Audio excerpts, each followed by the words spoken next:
That's very important. I'm talking about, this is when you're getting to know someone. Collect your data.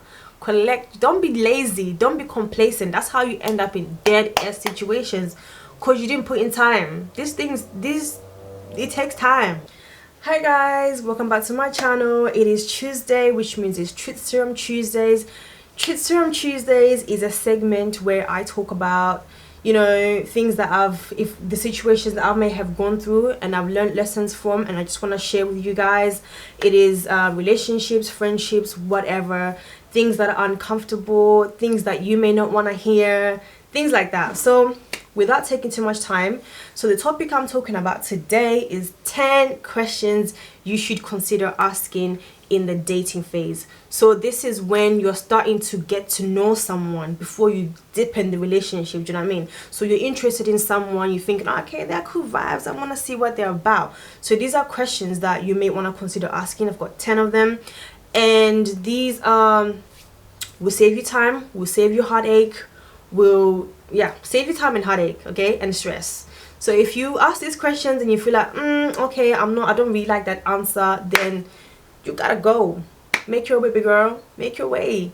So take these apply these to you as you would. If you agree with some questions, then take it on. If you don't think that some questions are quite important to you, then leave it. It is what it is. Like, do you know what I mean? It's not everything's for everyone. So just questions I think are important to consider. So let me not take too much time. So the first question is, have you ever been in a relationship? Why is this important? It's important because it's important to ask this question, in my opinion, because it helps you gauge whether someone has the experience. It's kind of like when you apply for a job, you need to have experience to work in that job, right? Just to make things a little bit smoother. If you don't have experience in a job that you're trying to apply in, things are going to be a little bit hard. So this for me means communication. If you've been in a relationship, it means you know how important communication is in a relationship. Hopefully you know how valuing someone's opinion is important. You know that it's not everything that you need to argue about, fight about. Those things sometimes take time, and I feel like being in relationships, it helps you build those skills. So if you know that they haven't been in a relationship before, then you can kind of like think, okay, cool, so they may not know certain things, or they may not have experience in certain things. From that question you can branch off onto like, why did it end? Do you know what I mean? And when you ask that question, be ready and be listening. Don't just be asking for the sake of it. No, you're asking for you to learn. Someone said the dating phase is collecting data, so therefore you need to ask the questions and be ready to receive the information. Don't just be asking and then alright, cool, whatever, and do nothing with it. Listen, learn. Okay, so if it's like, oh yeah, if he says, oh, okay, you know, because she said I wasn't really listening to her, or I didn't really care about certain things she cared about, then you kind of think like, okay, cool, like, all right, so what does that mean? Is it true or is it not true? Obviously don't just base just don't base everything on on all of these questions or on questions. Also look at someone's actions, but these are important. You just kind of get your brain thinking and kind of get the other person's brain thinking as well. You can also ask them, okay, have you learned from that? Do you think that was true? Okay, how are you going to carry yourself going on forth based on that? And sometimes it can show you whether someone is taking accountability for certain actions or not, or is it just that person, oh, it was her fault, it was her fault, it was his fault, it was his fault. It takes two to tango, okay? So it can never be one person's fault. I know sometimes we know some people, you know what I mean, but so it helps you gauge that. Okay, so the second question would be, what are you looking for? I don't know why people are scared to ask this question. It is actually your time. It is your time that you're gonna invest. It's an investment. Your time is an investment. It's just ask the question. If that person is not willing to tell you what they're looking for, red flag, okay? Because your time is gonna be wasted. If you know what you want, you shouldn't be scared to say what you want. If you're not sure, say you're not sure. And please, if someone says they're looking to just have fun and that's not what you want, Don't sit there and be like, well, I'm gonna change them, oh, after I put it on them, or after I cook for you. No, no, no, no, you're gonna change your mind. They have clearly said to you, I'm just dating for fun, I don't want anything serious. Just because you like them doesn't mean that, oh well, I want to change you, or oh, you're gonna change your mind. Don't waste your time. Save your heart, save the stress, save your time. Leave and find someone who has the same agenda as you. Okay, what are you looking for? I just want to date, I just want to have fun. Bye bye. It's not by force. That's how people end up in situationships, because oh, you hear but you don't really hear and actually hear what they're saying and taking it in. Take it in and actually think, okay, what does this mean to me? Do I just want to have fun? Yes or no? If not, you gotta go. Don't waste your time. The third question is, how was your childhood? Ooh. Listen, I feel like that's a deep one. That's a whole topic on its own. Okay, but that tells you how someone was parented. Is that even a word? I don't know, but it tells you how they were brought up. Were they brought up on love or survival? That on its own, I feel like I should do this as a whole topic on its own. That tells you how someone was raised in terms of their values, morals, their beliefs. So like if they're religious or not. So someone might start telling you about, oh yeah, I used to go to church every Sunday. If you're someone that values that someone should have a religion, a belief of someone, then childhood is a good way of showing you that. It also shows you how someone's values, if they value family dynamics. Do they value that? Do they really care about their family? What do they really say about, well, when I was growing up, me and my sisters used to get along, or me and my brother used to fight all the time? It kind of tells you, okay, cool. Or it's like, oh yeah, man, I wish I wasn't born in that family. Then you're like, okay, cool. And then you get to know family. Childhood and family is a good way to know the core of someone, I believe. It tells you, it shows you a lot. And attachment styles as well, how someone, oh, this is a topic on its own. But yeah, touch on childhood. That tells you trauma as well, the trauma that someone might be carrying from childhood, because it does show up in adulthood. Trust me, it shows up.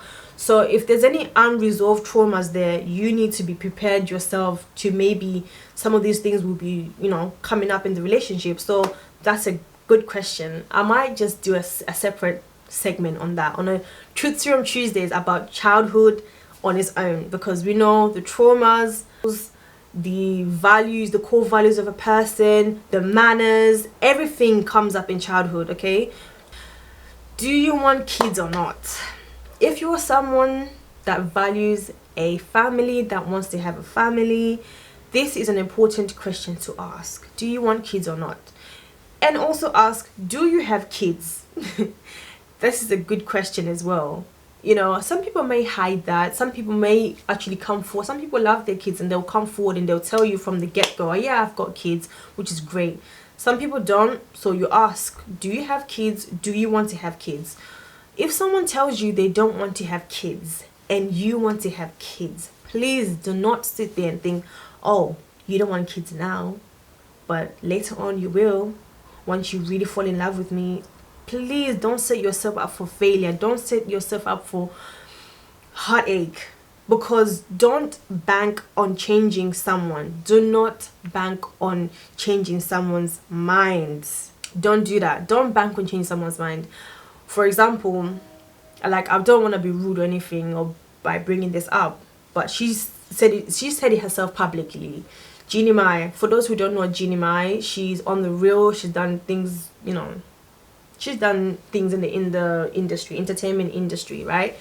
Love her to bits. She was married to her husband, right, for God knows how many years, 10 years, 12 years. She didn't want kids, he wanted kids, and he thought she's gonna change her mind. She didn't, and that ended up being one of the reasons why they divorced, because of that.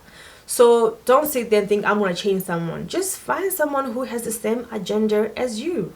If you want kids, if both of you don't want kids, great, but don't bank on changing someone. Trust me, that's a whole other headache. You don't need that. This is not really a question, but it's an important thing to consider. Guys, these are not in any order whatsoever, okay?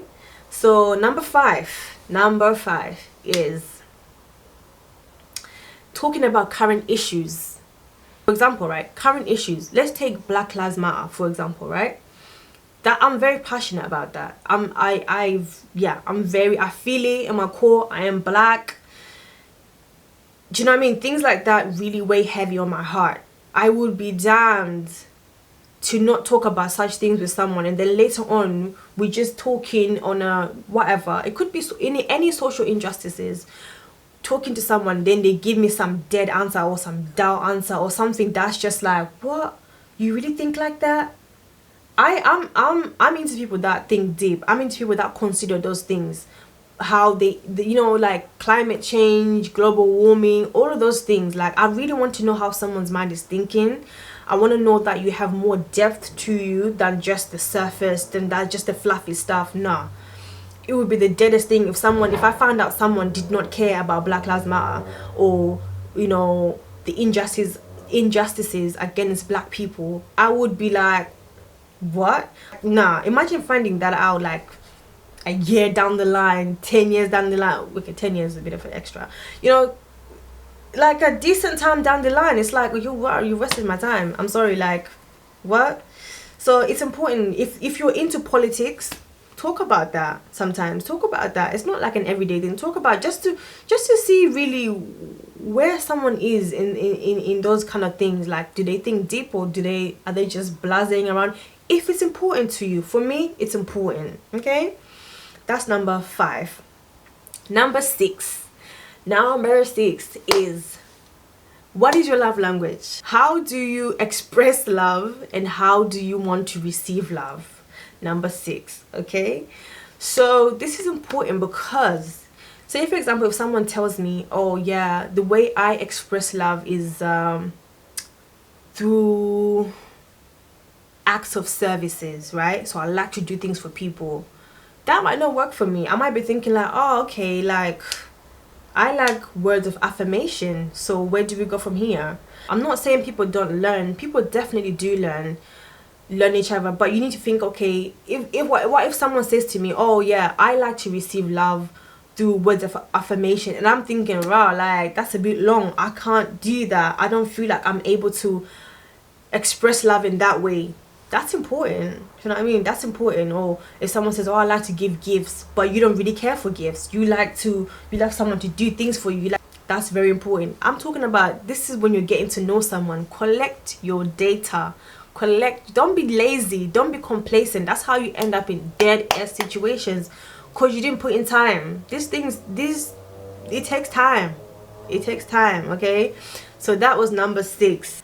I think like knowing what someone's love language is important. I think like it will also lead into other avenues, like, okay, what do you like to do? You know what I mean? What are your interests within that? Do you know what I mean?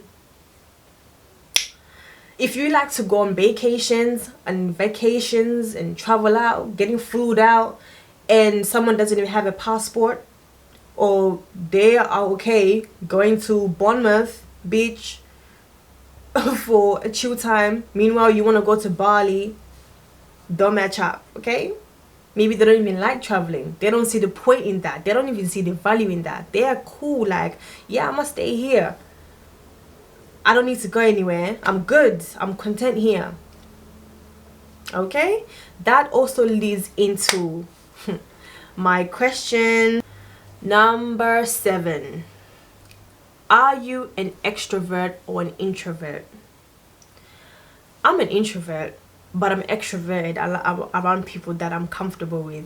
I don't know what that is. I'm not the one to be loud when I go out, or like, yeah, I'm here, I want it to be known I'm here, I'm interacting with that person. No. So that, when I say that, goes into that kind of like leads into that question. If someone tells you they are introverted, because there's different types of introvert, there's different levels of being introverted and extroverted, right? So if someone says, oh yeah, you know, I don't like people, I don't like to do anything, I like to stay indoors, I like to just chill, put my Netflix on, eat my food, sat on the sofa, chilling. You know, I don't like to do anything extra. I like my own company. I like my own space. Don't be surprised if once you're in a relationship with this person, when you're not doing anything in the relationship, you're not going on dates, and he's like, yeah, I don't like to meet people. He doesn't want to meet your friends. He just wants to stay indoors every day, all day long, doing the same things. Meanwhile, you want to go out to, you know, drink cocktails outside, to whatever, different places. So it's important. And then at the same time, if you're someone who's introverted, this is a hard one to explain actually. If you're someone that is introverted, right, and you're extremely extroverted, and this person is like, yeah, parties every day, yeah man, like let's chill out, let's go meet this person and that person and that person, and you're just drained, like, oh, this is too much. I'm a kind of person that needs a balance, to be honest, and I'm more of a downtime chill girl. Like, yes, I do like to go out, but I have got my limit. And I don't like to go somewhere where I have to be doing too much interacting with people. Yeah, this one. So if that person is like that, I'm not saying it doesn't work, but you need to be aware of these things. So that you're not too shocked when you're trying to get someone to go out and they are not with it. Or you're trying to get someone to stay indoors and they're not with it. So that goes with, you know, love languages and like interests and stuff like that. I can't remember what question number this is. I think it's question number 7. So question number 7 is, this I feel is an important question, okay? I think this is question number 8 actually.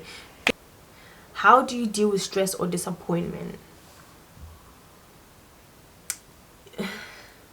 That is a big thing for me, okay? It's like you get to see if someone has healthy habits of dealing with things. Do they turn to drugs? Do they turn to gym? Do they turn to just shutting down? Do they just relax and watching TV? You find a way to ask these questions. You're not just gonna ask just when you're eating. You say to someone, oh, how do you cope with stress and whatnot? Find a creative way to ask these questions. And if anyone shuts down when you ask these questions, I would be worried about that too. I mean, if you're not letting me in and for me to ask these questions, like, guys, I feel like we forget that this involves us in the long run potentially. So I feel like for me, if you're shutting down when I ask you these questions, it's like, for me, that's already worrying signs. So you need to be aware of that, because I've known some people that just shut down. They don't let you know anything. They don't tell you what's wrong. They will just disappear off the radar. And then you speak to them later on, like, what happened? Like, yeah, you know, something happened at work, or this happened at that. I was so disappointed, and then I just shut down. I don't talk to anyone. It's like, right, okay, everyone has the right to deal with situations how they want to deal with it, but for me, I'd rather you come to me and talk to me, or tell me, well, this is going on, I don't want to talk about it now, fine, but this is what's going on. Some people just shut down. If you're okay with that, then fine. I'm not okay with that. You're not just gonna shut down and not let me know what going on. That kind of leads into, how do you maintain your mental health? Okay, everyone gets stressed. Everyone has moments of weakness within their mental health, okay? It's not an embarrassing thing. It's not a thing that is taboo, or is taboo to talk about it, but we shouldn't let it be. I feel like people should be able to speak about mental health anyhow. The same way you're like, oh girl, oh you're so snatched. How do you get your body to be so snatched? What do you do? What do you eat? What's your workout regime or whatever? You should be able to ask someone how they maintain their mental health, okay? Especially if they've come across someone that's quite positive, or someone that's, you can just see maybe they're very pessimistic, or they see life in a very dark way. They present with some low moods. It's not to judge someone. No, it's not to judge someone, but it's just to ask. Maybe if you're someone that's comfortable, maybe you're the kind of person that can suggest things to help them out in any way possible, if you're okay with that. If it's someone that just says, oh, you know, I sleep when I feel stressed, or I shut down once again, or I don't know, it depends. Or once again, I tend to drink alcohol, I tend to take drugs, whatever it is. I tend to, you can kind of gauge what you can deal with and what you can't deal with, because that is a big thing. How someone deals with mental health is a big, big, big, big thing. And yeah, it's a question that is quite deep, and you don't ask that on the first day.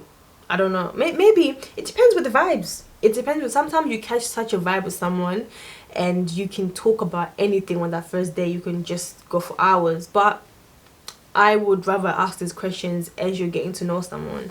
So definitely, how do you maintain your mental health, for me, is an important question to ask, because boy, some people have some unhealthy ways of dealing with their mental health. When I say mental health, I don't mean as in like you've got a diagnosis of something. It literally could be like, okay, you feel a bit anxious about certain things. Okay, if you feel anxious, what are you going to do? It helps you to know if someone deals with the struggles of life, and life can throw you some curveballs. You need to know how you can deal with that in a healthy way, because how someone deals with their mental health can also affect you in the relationship. Because if someone cannot deal with cannot maintain their mental health in a proper way, trust and believe, you're gonna feel it. Okay, you're gonna feel that as well. I think this is question number 9 now. Okay, I think we're at 9. 9 is, so what is your ideal marriage scenario or dynamic look like? So for me, that kind of like goes into what do you believe are like the roles a wife should play in a marriage, or what roles do you think a husband, what's a husband responsibility in a marriage? If it's someone that's quite traditional, that has the views of a wife should be the one to be cooking, taking care of the kids, washing, clean the house, a husband is supposed to go out there, be a go-getter, provider, all of that stuff, and you don't feel particularly that you resonate with this, and that you feel it should be a partnership or it should be a shared equal responsibility, then you need to take that into consideration. I feel like it's very important to know the dynamics of someone, what they value. It's important for you to know how someone sees marriage and how they view marriage. Is it a partnership? Is it a standard, you do this, I do this? Is it like a fluid thing? Is it like, you need to understand what that looks like for that person. I cannot stress enough, because you don't want surprises. Okay, I don't want to be surprised, right? When I get to a situation and then I find out that no, a wife should be doing this, a wife should be doing that. Don't get me wrong, there's certain roles that each person does best, right? So if you're a woman, most times we're better nurturers, right, to kids and stuff like that. So do you understand what I'm saying? But you need to know if you're going into a partnership. Okay, I believe that marriage is a partnership. It's an understanding. It's people coming together to be life partners. It's not like, the kids, I'm coming from work, you expect me, and you've been home, for example, maybe you've been home like 3 hours ahead of me, or whatever. Maybe you've had a shorter day to me, and you're expecting me to come home and be cleaning and be tending to kids and be washing clothes and be doing that. No, that doesn't run. Okay, it's a partnership. If you come home, be able to help with some things, do you know what I mean? Be able to, take some of the duties away. And also, I'm a hardworking woman, do you know what I mean? We're gonna meet somewhere together within the finances and stuff like that. I don't actually know how I would, if someone told me, oh yeah, I got this, I can work, you stay home. Maybe when my children are like young, maybe when my kids are like still young, I can consider that, so I can look after my kids and form a close bond with them. But I might still have a little business on the side. I don't like the idea of relying on someone. That's just my opinion. I don't like it, because boy, people can switch up and people can I don't know. I just don't like it. It doesn't. I want to be able to have a little bit of my own situation that I'm comfortable with. So you need to know what someone values. I think that's important to me. Do they value you cooking meals every day in a relation, in a marriage? Do they expect you to wake up in the morning to iron their clothes before they go to work every day? Are you okay with that? Do you know what I mean? It's like you need to know what you like. You need to know what you are able to do. Most times, before asking these questions, you need to know within yourself what you are capable of. Do you know what I mean? Because if you know you're not the type to wake up and be ironing for someone, and this man is telling you, I really, really find it important for someone to wake up and iron for me. I really, really find it important for someone to wake up and cook breakfast for me. I really find it important to come home to food already made. The house is sparkling clean. Do you know what I mean? Meanwhile, you're coming from work as well. You need to kind of gauge what that looks like for you. And maybe you're a kind of woman as well that you really truly believe a man should be a breadwinner. You should be the provider, sole provider. I'm home, I'm taking care of the kids. You bring the money in. I'm okay to run everything else in the house. If you're okay with that standard tradition, some people are, and it's what works for you and what you feel like you can handle. There's no right way, there's no wrong way, as long as you feel like you can do it. Do you understand what I'm saying? If you feel like you can do that, no issues, then do that. But it's important to ask to see what the other person, what they think about, because sometimes these things are led by tradition, by culture. Last question, number 10. You need to know what that person does for a living. Okay, there's been bare times where people don't even know what their partners do. They just know, oh yeah, he works, he brings money in, but do you know what he does? No, you don't. It sounds strange, but it's true. It can happen. Some people do not know what their partner does, and that's very important, because you don't want to end up in a situation that's a bit sticky. Because you also need to know, if you're someone that was also looking to progress in their life, you're very ambitious, you have goals, you need to know, does that person match that energy? Are you both moving in the same direction of that? So I feel like that's important to really know. That also leads into the 5-year goal plan, 10 years. Where do you see yourself in the next 5 years, 10 years, whatever? What do you see yourself achieving? Would you find a way to ask it in a way that's kind of like, I can't remember how someone suggested to ask that question, so it's not like a direct, where do you see yourself in 5 years? It was a kind of in an interesting, different way. But yeah, it's important to kind of know those things, because you want to move in the same direction. You don't want to be doing this and that. It doesn't work. So yeah, that's very important as well. So if you have any other questions that you feel are important, just drop them in the comments, so that I can see them as well and learn from you guys as well. And if you feel that I left anything out, let me know.